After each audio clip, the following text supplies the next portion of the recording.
Hi, welcome to My Dead Moms Cookbook, a video series where I'm cooking my way through my late mother's recipe book. Today we're making chicken noodle soup. This recipe does not exist in the book, only in my heart. There's no guest for this episode, it's just me, and I talk about where this project came from, where the cookbook came from, and why I'm doing this. Please subscribe, like, and follow us on YouTube, Instagram, and TikTok. Thanks.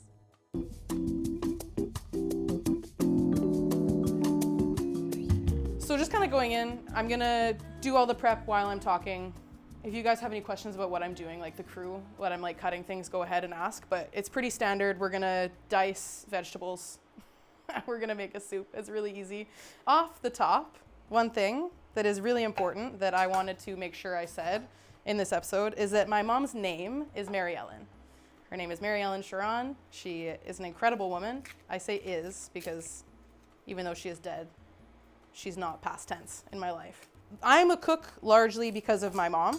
This cookbook is like half the evidence of the type of home cook that my mom was. She was a stay-at-home mom until I was about 14, cooked all the time. We'd come home from school sometimes and she'd have like, you know, had made bread and cookies and like there was always something being cooked with my mom. So when I was about 15, I wanted to get the fuck out of my hometown. And there is a program set up at my high school that covers your first year of school if you go into a trade program. So trade programs are carpentry, culinary, like healthcare, all those things. So I signed up for the culinary school. I signed up for the culinary program and did it. I went in my last year of high school and my mom, we kind of did I'm gonna put the butter and the oil in here too to get that melting. What we ended up doing, and one of the ways that my mom really supported through that, was I lived with who I like to call my pseudo family. We did a daughter swap. There was a girl in my high school that lived in Kamloops, which is where the school was, and her dad was a teacher at my school. We essentially did a kid swap. So Maddie, this girl, lived with my mom, and I lived with this family, and my mom and Styles. His name is Styles. His name's actually Roy, but I call him Styles because he was my teacher. I can't call him Roy, it's weird. So I lived with Roy, Styles, and Maddie lived with my mom. And they would drive us back and forth each weekend. We'd swap houses to do this because my mom knew that I wanted to cook. She knew how much it meant to me. She knew that I wanted to cook because I wanted to travel, which is largely where the desire comes from because people all over the world need to eat and, you know, it's cooking. I love it. It's my mom. Like when we would cook together, it was always that. So I went to culinary school when I was 17. My mom was driving us back and forth all the time, whenever. This is a compost bin. So that's kind of like where the cooking comes in. Like my mom was an excellent home cook. We cooked together all the time. Like my first memories in the kitchen are with my mom, and these onions are, it's not my mom making me cry, it's the onions. No. I did say I wanted to cry on camera. This isn't what I meant. Yeah, like all my memories in the kitchen are with my mom. Like, you know, I made cranberry sauce with her when I was like 4, and my sister splashed it in my eye. That's one of my memories. I had a pancake recipe memorized when I was like 7, and there's a photo of me that I'm hoping to find. It's somewhere in the house, of me in kindergarten, standing in front of a table. I have a chef's hat on, and there's all these kids, and I'm making pancakes, and I'm like 5 years old. I'm wearing a little apron, I have a little chef hat. It's the cutest photo ever, and I have no idea where it is, but it exists. So it started like early, you know? There wasn't really, I didn't think about that, how to put these in. We're gonna just, and you're just cooking these, by the way. There's really not a crazy amount of science behind cooking onions and soup. Which is why this one's really nice. Like Michelle said, this is a Sunday soup. Can you hear that? Sizzle, sizzle. I'll turn it up a little bit. So yeah, the soup, and to like why it's kind of important to the show, was because when we were growing up, we all have favorite recipes. Like each of us had a recipe that my mom would make us for our birthday or when we came home. Like I moved out really young, so it was anytime I came home for a visit, my mom would make me this chicken noodle soup. Like that was my go-to thing. When I was sick, it was soup. When it was my birthday, it was soup, which kind of sucked because my birthday's in August. which is not a good soup month. But this was mine. This was my recipe. My brother and sister have theirs. We all have our recipes. And it's actually really funny because this wasn't really planned, like the soup aspect, when I was thinking about doing the show. I didn't really think that it was going to be such a staple that it became, which is like, I think also the beauty of making something is that you get to figure out like what you're doing with it. And it's really nice that it's outlasted everything and it's here. And one thing that my mother absolutely supported me in was comedy, because all these things like tie together, like everything in life happens for a reason. You know, these things are not, what is it? If you say mutually exclusive, is that right? The terminology? Yeah. So when I was 23, I moved to Halifax because I wanted to start doing comedy. And then that didn't really work out because Halifax... It's not that Halifax is an amazing city, but when I was there in 2018, there was virtually no comedy scene. There was the same 3 comics and like 3 audience members everywhere I went. It was pretty, you know, whatever. This is it for the garlic. Just fuck it up. It's not really, it doesn't really matter. Nothing's that important in soup other than the love. So with the soup, like the reason it kind of stayed in the show was when we first filmed the episodes with John and Michelle, I had made soup for the crew, for you guys, because I wanted to make sure that everyone was fed and like happy, and that's something that makes me happy and stays fed, you know. And even actually like with the logo, because that wasn't planned either, like the soup and the logo. Andrina gave me that as like an extra, and it ended up being like, we're doing soup, like soup is there, we're doing soup. So that it's like in the logo, and then it's just because this is something that I love so much and it makes me so happy. And something that's big in the show is sharing love and sharing grief, which is the bones of the show, like just making grief. Ooh, bones. Bone broth. Bone broth, gang, gang. But yeah, it's something for me, like when I make people soup, I'm really sharing my love when I'm making soup because it's something that makes me think of my mom. And something really funny, actually, after she died, I didn't realize this. I was making her chicken stock one day, and I had gone out to the store, and I came home, and I came home and I just immediately started crying because the whole house smelled like mom. Like she smells like soup. And she would hate that. She would hate to hear that, but she's dead, so it doesn't matter. Like, sorry, mom, you smell like soup. But like, you know, when you have like a scent in your like home and things like that, you don't really know like what the smell is. It was soup. We're just sauteing the onions as well, but the onions and the garlic for like, I don't know, until they're done. They're gonna tell us when they're done. That's the feeling thing, the cooking feeling. This is a rutabaga. Thank you. You know why? It's because I'm folliculating. It's because you're naturally. Yeah, we're not going to talk about that right now. We'll talk about that after when I'm not. I don't think people want to hear about my cycle right now. We'll talk about that later. Okay, perfect. Who are your siblings and who else are you Oh, that's a great question. I think, so it's actually really funny because we're making one of them today with Dan. Yeah, so that's my sister-in-law. I hope I'm right. If I get any of these wrong, I'm so sorry, but I've asked them all multiple times. So Tasia, my sister-in-law, hers is chicken divan, which is like it's like a chicken casserole that we're making today. It's really fun. I'm pretty sure my brother is potato salad. I think my mom has this potato salad. She used to have to hide it.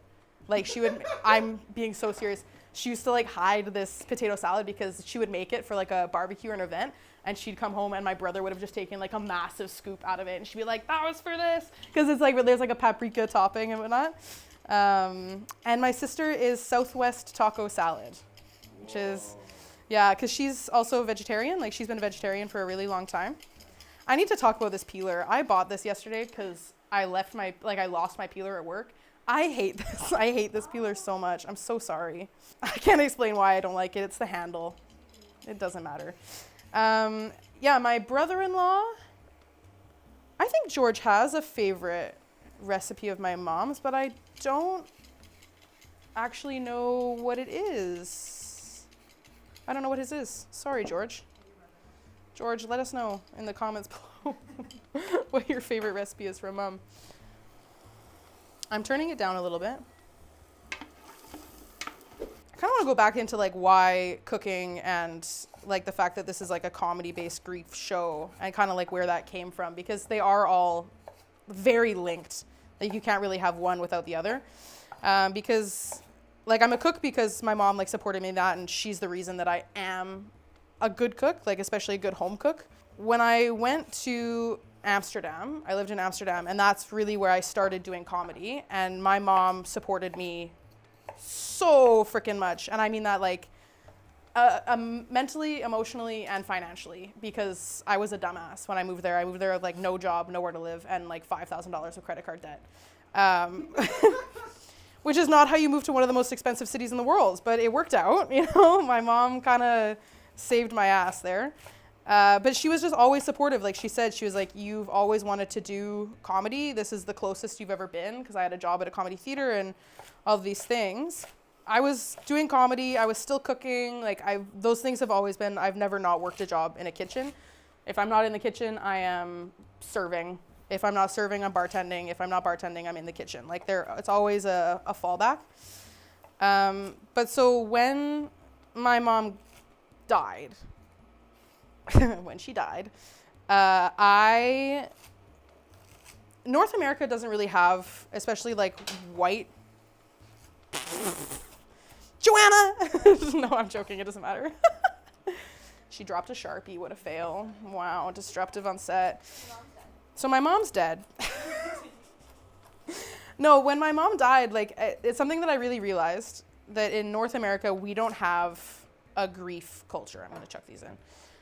We don't have any, like especially white North America, we have no culture when it comes to dealing with grief. We don't talk about it. We just have the funeral and then we go back to work, and you're just like expected to. It's called liquor. Troy. Like what Zach said, Troy says drinking. That's what we do. Yo, That's mind 3, 2, 1, drinking. Oh, Greg's making a play. We have no grief culture like white America. We don't talk about it. Like we just go back to work. You take 2 weeks, you have the funeral, and then you go back to work and everyone's like, oh, get over it.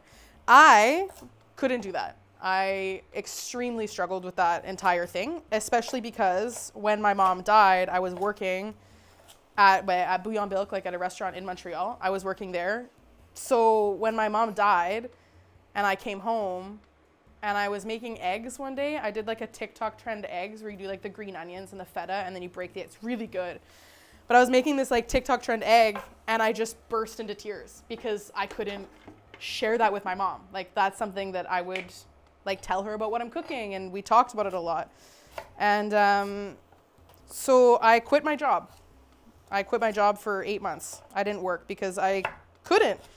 And I struggled because no one talks about it. Like people get so cagey about grief, which makes sense. It's a hard thing to talk about. We don't like the idea of our loved ones dying, even though they will. You know, and it's just, I found that really difficult. So I quit my job, and I don't think I cooked at home for months. Like after my mom died, I made a lot of soup, honestly. I made a lot of soup, and like I just kind of fell away from cooking and forgot how much it means to me. I used to have a roommate who was also like my younger sister, and I used to say to her, if I don't cook at home for like 4 days, check in on me, because that's like, if I'm not cooking at home, I'm not doing okay. I'm struggling, which is good to know about myself. All of these things kind of came together, the cooking, the comedy, the whatever have you, because me and my brother, we fell back to this is now before I moved back to Montreal. We were cleaning out my mom's apartment, and she had the cookbook. She had this. She had the cookbook, and it was in the kitchen. So that cookbook is an amalgamation of a shitload of recipe books that my mom had. She had like fucking hundreds of recipe books. She had so many. So I saw this cookbook, and the first thing that came to my brain was, it's My Dead Moms Cookbook. And I wrote it in my Google Docs. I wrote down My Dead Moms Cookbook in the Google Doc. And I remember thinking, I'm going to cook my way through this, and I'm going to record it and make a show out of it. And then that grew. That was right after she died. That was like a week after she died, you know? And then I sat on it for 2 years, and we were denied from multiple grants. Thank you, Calc. And, I sat on it, and then there came a time where I was like, it has to happen. Like, the waiting period was over. I had, well, they also say that you can't make art from something that you haven't healed from, which I don't think is necessarily true in a room full of comedians. But, I think it definitely helps. And in this project, especially, I couldn't really do this project, I think, any sooner. I don't think it would have been possible. I don't think it would have worked. Carrots are going in. Fuck the cutting board. We're just doing it like that. Can I just say one quick culinary thing? When you guys are cutting round vegetables at home, so like the carrot, I should have talked about that a bit more. Please don't leave them round when you cut them. Make a flat edge, put it down, and use that so that you're not like, I see people cutting things sometimes and they're like that. I'm like, what the fuck are you doing? Babe, people that don't know how to cook, I don't know. But it is something that gets me going a lot. I'm like, can you just make a round edge on your turnip, and what have you. I don't know, it just seems like a natural succession of things. Like, she was supportive of my comedy, which has turned into this, She's supportive of my cooking, which has turned into this, And she, for the most part, was supportive of me as a person, which turned into this. So we're making soup, talking about my mom. Your mom is dead. She's cooked. She's cooked. She's literally cooked, yeah. But if she was on the show, Yeah. let's go 5-course meal, because you're a proper chef. Oh, what the fuck? What's your appetizer? I don't know what the other 4 courses are. Dessert is one. Yikes. What are you cooking with Mala? Definitely not a 5-course meal. Just go appetizer, meal, dessert. Appetizer meal, I know the dessert comes to my head immediately, because I would make her a cake. Her favorite cake is like just classic, like Victoria sponge white cake, and then with whipped cream and raspberries. It's funny you ask for like the main, because like one of the recipes today that we're making with Dan is chicken divan. And when I went home to take care of my mom in May, that was what she asked me to make her. Like kind of when she was really sick and she couldn't, like we didn't know what was wrong with her, and like she was having a lot of pain and she couldn't cook for herself. So I went to stay with her for a month in like 3 Mays ago. And that was the first thing she asked. She was like, please make me chicken divan. I want chicken divan, like please. And so I made her the chicken divan. So I think it actually would be that. I think just based on like nostalgia, And for an appetizer, the potato salad, yeah, that's what. To do potato salad back to back with chicken divan, you're like asking for a heart attack. I don't know. Yeah. No, I don't know. An appetizer, I think, yeah, I would do like a light salad. Maybe like it depends on what time of the year it is. I'd go to the market. I would actually probably go to the market with her, and we would probably like look at everything and be like, okay, like what should we do? And like I think we would make like a whole day out of it, and we'd be drinking a shitload of wine.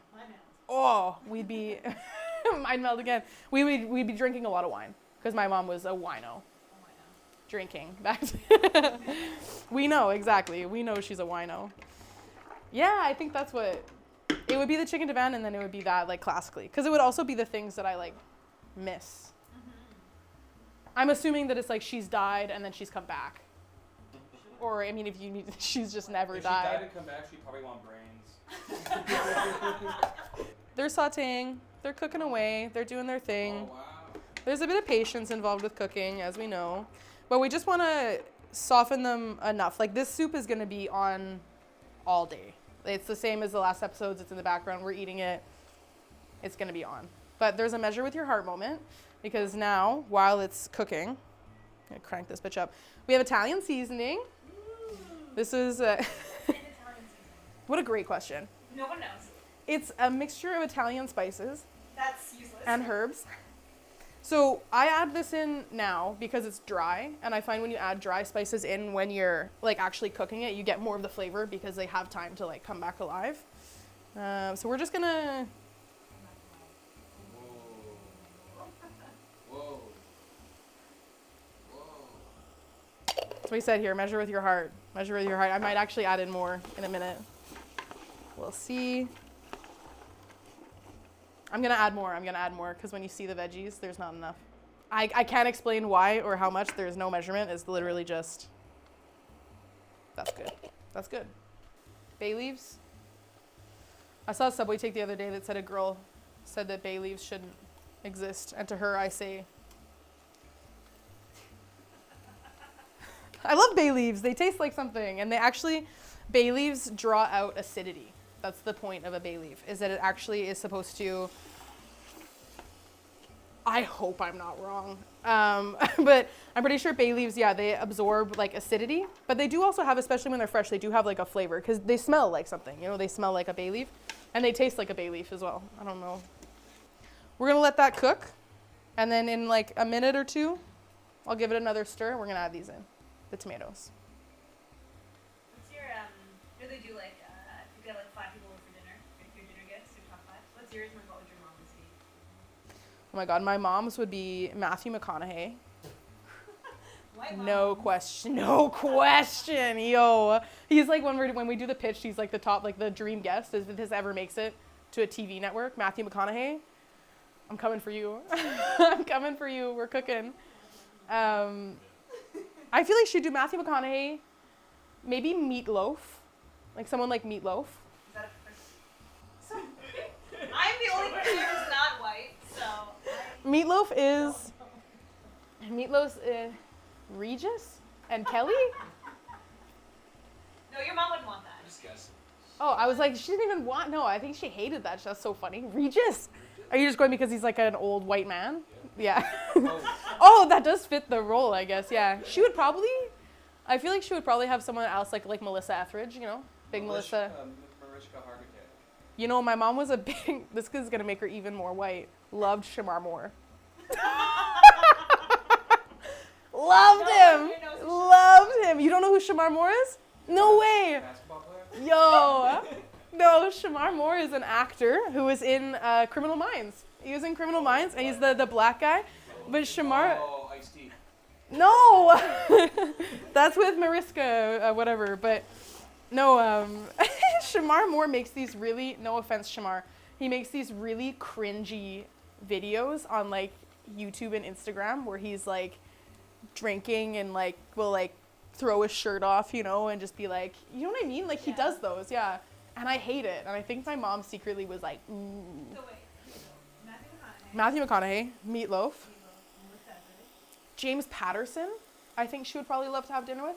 He's an author. The pastor? No. Am I dumb? No, James Patterson is an author. He wrote a lot of books, and he's like very known for his short chapters. Like his chapters would be like 1 page, 2 pages long. I'm gonna dump this in now because you can hear it. That's really crazy to me, but like I listen to my soup and that's when I know that I need to add it in because it's like everything started to evaporate. There's not a lot of liquids left in there. We're just gonna bam. James Patterson. Mine? I don't know. We could go through like when I think of like my child. Can I have my mom? Yeah, that's right. Yeah, I would have my mom as a dinner guest for sure. Depends on if we're doing like a party dinner or like a regular dinner, but I'm thinking regular dinner. Probably my mom. I wasn't ready for this question. Jesus Christ, our Lord and Savior. Trisha Paytas. I would actually love to have dinner with her. That would be epic. Trixie Mattel was the first drag queen I ever saw in real life. Isn't that such a brag? My mom loves Drag Race. My mom loved Drag Race so much, and I've never seen a full episode of Drag Race, but I've seen a buttload of them live. I don't know who my guests would be. Yeah, probably. I'm thinking of my childhood. I don't know. I don't have an answer to that one. I have no friends. I have too many friends. There's 5 people right here, so fuck you. Troy just wrote down his list of 5, I think. Can we see Troy's list of 5 guests? Obviously, you start with Nelly. Nelly. Usher. Brad Garrett. Who's Brad Garrett? Ray Romano's brother. He's got some stories to tell, I'm sure. All right. See? Good guess. Danica Patrick? Danica Patrick. Who's Danica Patrick? She's the GoDaddy spokesperson. She's not a driver, I'm sorry. She is. No, she absolutely is. Okay, great. Ghostface Killer. Deep cut. Ghostface Killer. Ghostface Killer, like the guy from Scream? Yeah, that's the one, yeah. He was in Scream. Am I wrong? 1 through 6, 7's not out yet. Right, like that's. So, he's the best rapper in the Wu-Tang Clan, Oh! Right. in my opinion. Right. Shout out to Troy. Not on February 1st, Not too. Not knowing who Ghostface Killer is. Hey, you're gonna say Ghostface Killer and you're gonna tell me it's not the guy from Scream. No one could be able. Where would you put him in? Her ashes? Yeah. Well, that's a bit of point of contention, isn't it? Because even when we talk about with John, like I would love to put some of her in a necklace, but she didn't want to be in an urn. Like she didn't want to just be on a ledge. She always told us to throw her in the garbage. I'm being so real. Like my mom, Mom didn't believe in legacies and stuff like that, right? she didn't believe in an afterlife. She was just kind of like, we're here and then we die. And our whole lives growing up, we were like, what do we do with you when you die? And she said, cremate me and throw me in the garbage. Consistently, every single time. But so she doesn't want to be in an urn. Like she doesn't want to be on a shelf. She doesn't really want to be in jewelry. She told us that we could do whatever we want with her. So right now she sits in a box underneath my brother and sister-in-law's TV beside my sister-in-law's grandparents. You can still throw up a little bit of her out in the garbage. Could do. Well, I actually did think about planting some of her ashes in a garden because that was something I did last year for her birthday, and something we're actually going to do this year for her birthday as well. Oh yeah, that's Troy just wrote out tattoo because you can put ashes into tattoos. Yeah, I feel like I don't know if I would be okay with that. What would you get? Like a soup? No, actually, I would get a sunflower because that's like also like all the sunflowers in here they were my mom's favorite flower. And so sunflowers always like make me think of her, which is also why summer in Montreal and springtime in Montreal was really hard because there's so many sunflowers in Montreal. And so when I say like putting her in the garden, it's because last year for her birthday, to kind of like shift the narrative of flowers in Montreal making me sad, I wanted the flowers in Montreal instead to like change that. So I planted her a garden. And I had a birthday card for her that was like one of those plantable cards. So I wrote like to her, I wrote her a birthday card and I planted it and it had like sprinkled wildflowers on top. And then I did a bunch of like sunflowers and it worked too actually because last summer, like the flowers didn't make me sad anymore. Instead it was like, it just made me think of my mom. And I think that's because I like did that because I planted the garden and I planted the flowers. So I would actually love to have some of her in, or like under a tree. Under a tree is really cute. Would you Yeah. ever smoke weed with your mom? I never once smoked weed with my mother. Absolutely not. Would never. She bogart it or what? No, my mom just didn't like, which is actually hilarious. My mom did not like smoking. She smoked, apparently, until she was 38, which I learned on her deathbed, and we never got to discuss that. But she didn't like the act of smoking. Like edibles were fine because she would take like THC. Well, this was actually when she started getting into pain, so it was more of like her trying to figure out how to make herself feel better. So she would do like THC. I actually have some like THC pills and stuff like that, but she didn't like smoking. Like she was always like, you shouldn't be smoking anything. So I never smoked weed with her. But when I was taking care of her in May, she would drink like a bottle of wine, and I'd be like, I'm going to smoke a joint. If you're gonna polish off a bottle of wine, you're gonna go to bed. I'm gonna go get high. She didn't believe there's anything after. But this is it. What does that make you feel like now? Or the fact that like when she was done, she said, it's just this. Yeah, I actually found it really rude. It's wicked rude. It's wicked rude. It's super rude, and that was something that I talked with my counselor a lot about. Actually, was the fact that I was kind of like, that sucks. Like that, my mom was kind of like, oh, we're just gone after.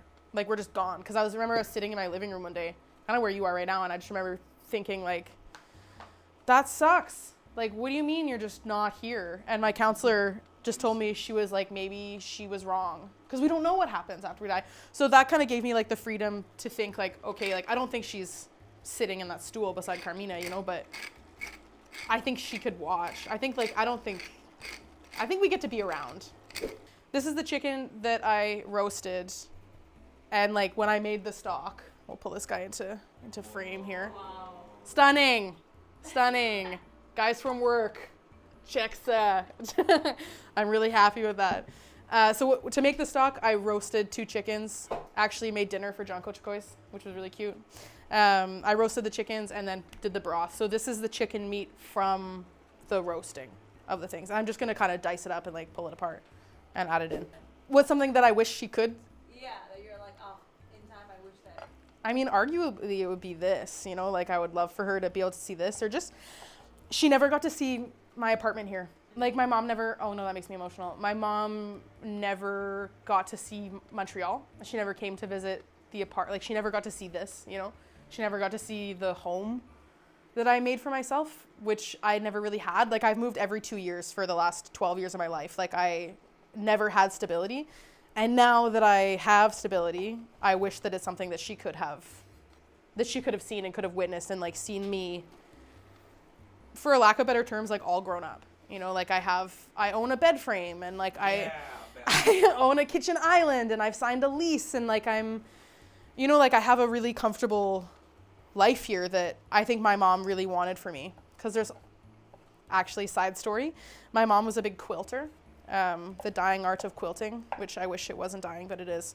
It is, people don't quilt anymore. Not because she's dead, but like, man, I love quilting, okay? And people don't quilt anymore, like they really don't. And my mom made a bunch of quilts, and there was this one, it's called a scrap quilt.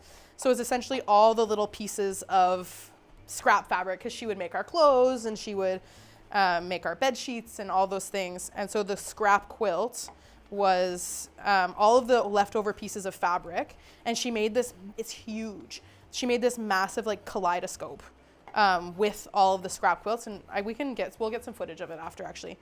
And basically she made that when I was 7, and I remember being like, I want that quilt, Mom. I want that quilt. And she was like, yeah, okay.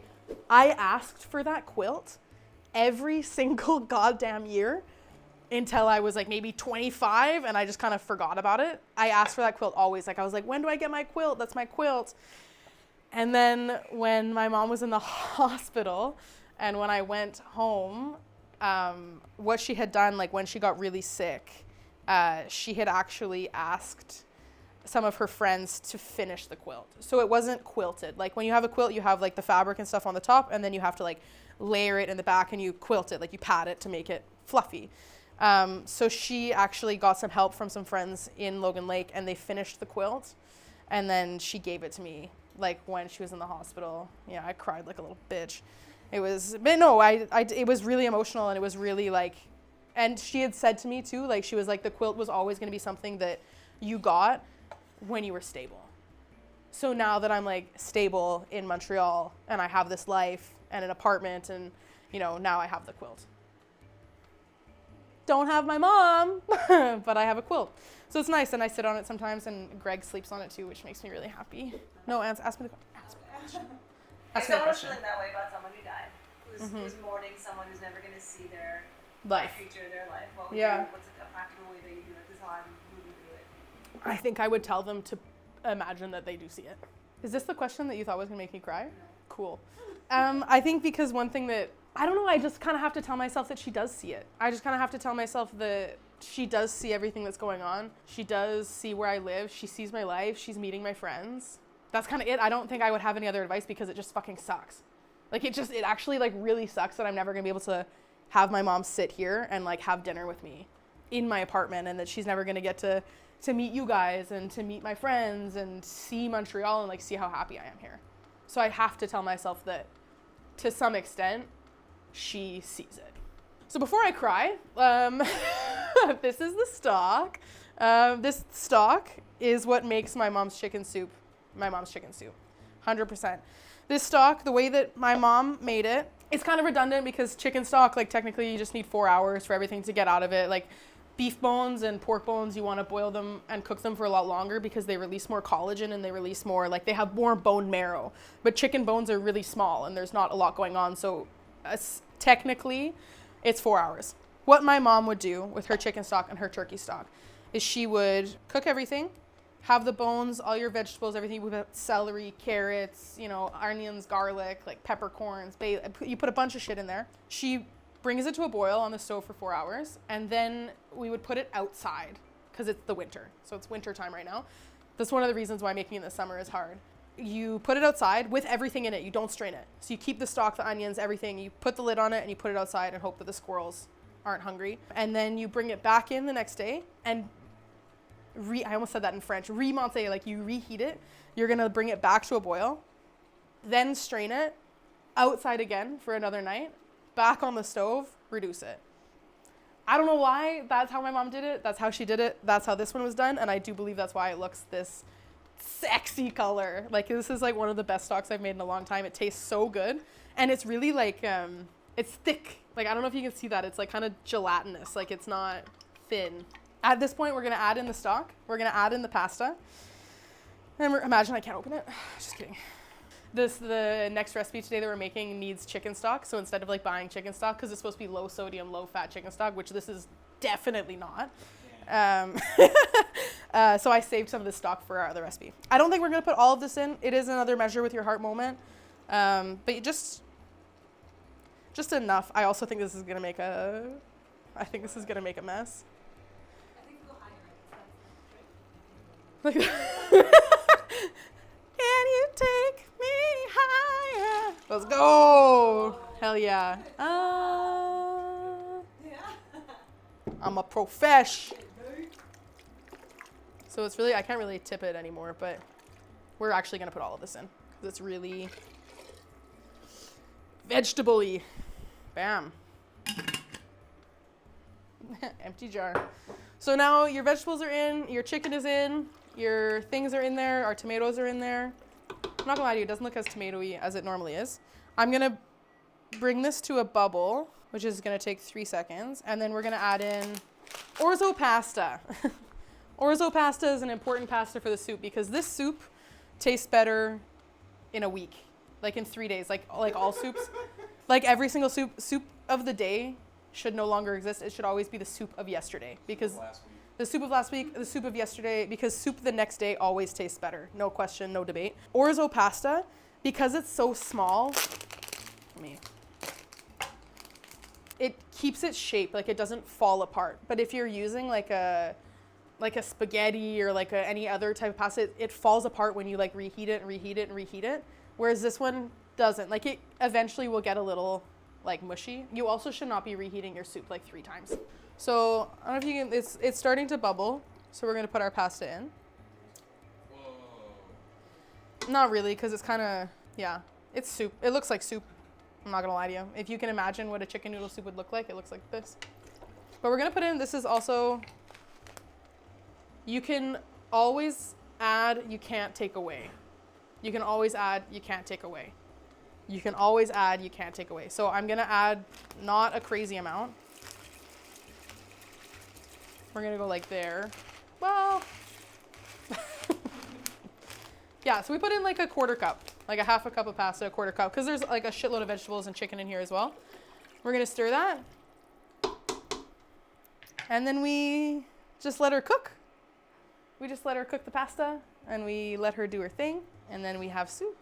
But yeah, that's it. Like I just kind of wanted to give some backstory as to who Mary Ellen was to me, as to why we make the soup, as to why the show exists. I just want us to be able to talk about grief. We live in a very grief illiterate society, and I think it's nice to cook food for people you love, with people you love, you know, and to talk about things that might make us sad. Because I think if we talk about them more, they make us less sad. If you liked watching this, if you like what we're doing, please subscribe to the page, give us a like, a share, a follow, because a little goes a long way. And also, the more of you that do that, the higher chances we are of getting paid, which means that we can do this more. Love you. Bye. Oh, well, I guess we can't really do the whole come taste the soup. Do you guys want to come look at the soup for like the zoom out thing?